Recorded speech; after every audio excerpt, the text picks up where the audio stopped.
this whole thing with Dogger Bank and finding that Atlantis was there, and there's obviously more of these star forts, and there's obviously bigger ones, and whatever it is, it's got to be more than the one in Dogger Bank then.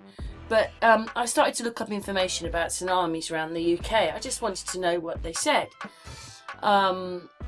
There is mention of 1775 there, but I was looking now to find the 1500s. There's that lady in Yorkshire, Cleveleys, she had talked about it. Anyway, I started to look at that, pretty vague, 8,000 to 15,000 years ago. That's what that one says on Wikipedia. But kept delving. So that's the lady with the video that I put on last. It's on Sun and Moon as a premiere. So this video will be afterwards. But there is her. That is her website. It is on there. You can go and read what she says. You can also watch the video. Thank you very much, kind lady. Anyway, so looking at them all, they're just the dates. Anyway, I came across this one. Do you notice that there's no tsunamis or anything that's happening around Dogger Bank? Nothing. So how can our history be what they say it is? Anyway, the little red dots are where tsunamis have happened in the UK. If it hit Dover, it would have hit Brighton. So that makes sense why the chain pier went in the 1800s. Well, that's when they're saying. Anyway, I looked through this stuff, and it's got the mention of 1755 there. So there's one.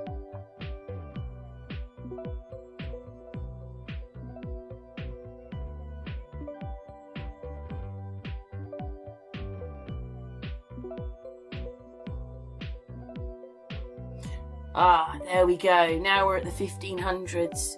What it says is, an earthquake affected southern England and parts of the continent, 1580, where from London, this event would have been called London Earthquake.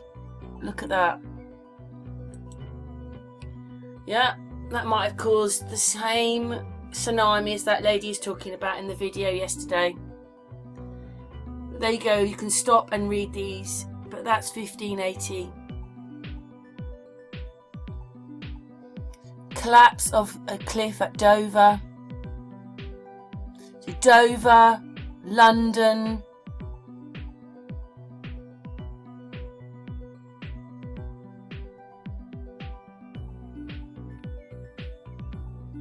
You can read that. The next one then is 1600s. This is BITCHUTE Channel, so this is just below Wales, really. Bristol, it's in England, but it's below Wales on that side.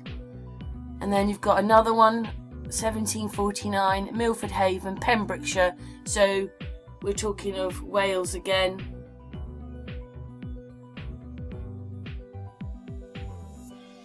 You can stop and read these if you want, but I just thought it was interesting to see how many tsunamis hit England in the last few hundred years. There's quite a lot of them. Anyway, you can read this. I've stopped it for you to read. It's taking a little bit of time to go on. Anyway, so there you go. There's Wales, and Bristol's in a little bit. Up here. Ooh, up there in between. There's another one, 1759, Lyme Regis, which is, you've got the Isle of Wight and then you're going towards Cornwall. Then there's another one there in Cornwall.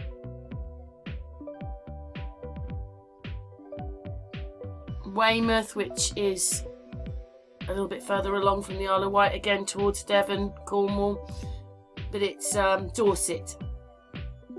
So there's another one there. And now we're getting up to the 1800s. And I just don't know if I believe any of the things they say, but in the 1800s, Brighton lost the chain link pier, which was burrowed into the hill.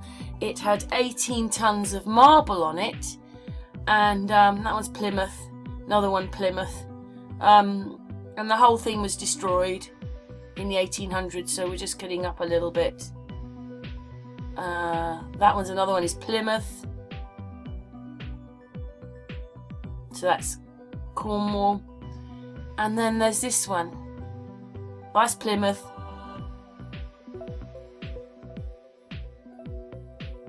And then this one, 1858. I'm going to look to see when the chain link pier went. There you go. Evidence from France, Belgium, the Netherlands, Germany and Denmark.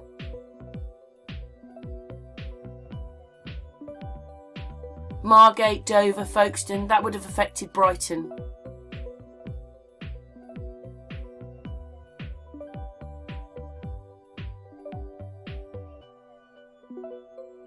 In the Dover Straits, England, with a maximum level of 2.4 metres and gives the source of the tsunami as unknown. But if it was hitting Dover and places there, it would have got to Brighton. It's not that far along, really. 30 miles, 40 miles. It would have affected Brighton as well. But they don't mention Brighton there. But at least we've got the 1858. I'm going to write that down and go and have a look and say when the pier, the other chain, the chain pier was supposed to go. 1858.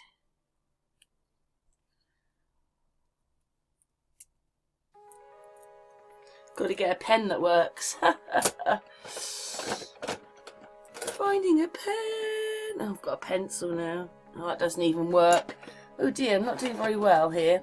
Right, yeah, and look, you can read that if you want, the newspaper article. There's another one there. Where's that one?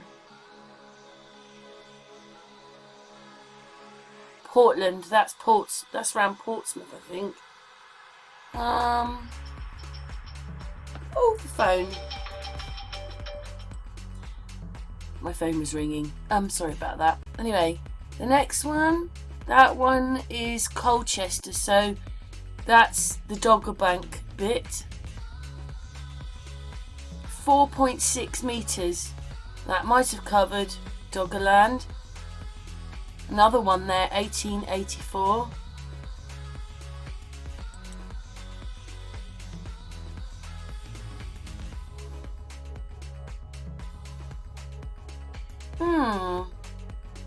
Wouldn't have just affected Colchester, would it? Where's that one? Pembrokeshire is Wales. There's Pembrokeshire. There was another one, hang on, just above. Where is it? Go back. Check. This one, just going back. It's taking ages. Here we go. Oh, there it goes. What's that one? In Essex. Right, on the earthquakes occurred. Oh, it's Colchester. Again, 1884. Oh, is it the one before? Hang on, let's have a look. So, Colchester and Colchester then. Let's move it on. Pembrokeshire, which is Wales.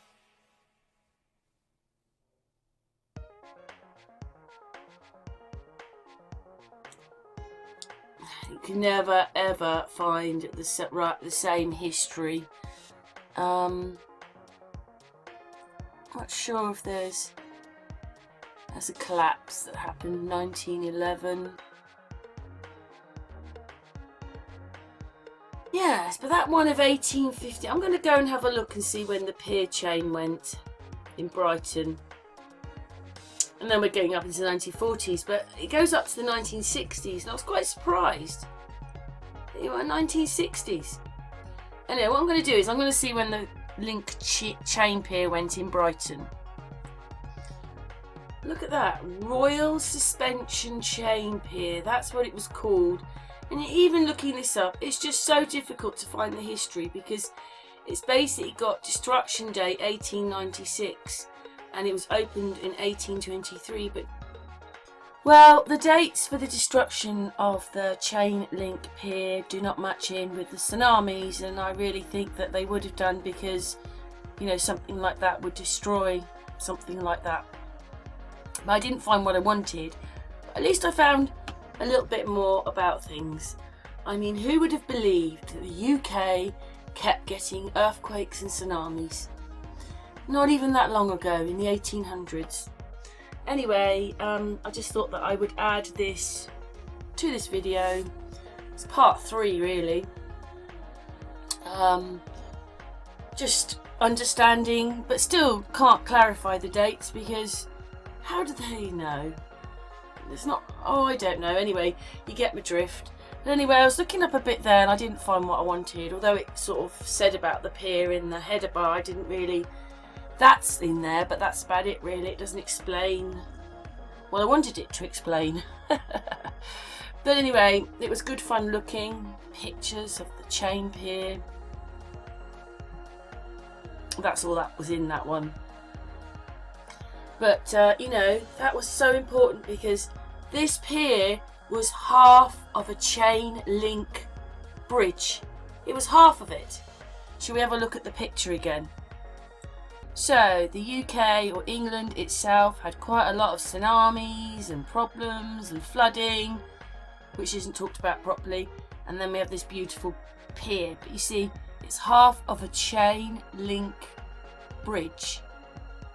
Because obviously half of it is burrowed into the land.